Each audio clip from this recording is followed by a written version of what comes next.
श्री गौरी वक्त्रपद्मार्का श्रीविघ्नेशा गजानना उत्तिष्ठ सुरसम्पूज्या त्रैलोक्यं पालनं कुरु।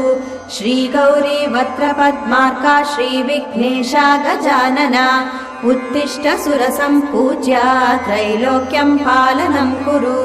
उत्तिष्ठोत्तिष्ठ हेरम्बा उत्तिष्ठ गणनायका उत्तिष्ठ करुणापूर्णा भक्तानां भाग्यदायका।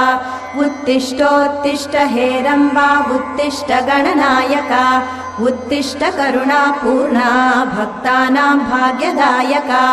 श्रीयाकुवाहन शिवात्मज दिव्यगात्रा श्रीभिन्नदन्तधनुजान्तक सूक्ष्मनेत्रा सर्वार्ति दुःख शमना फणिराजसूत्रा देवा गणेश्वर विभो तव सुप्रभातम्।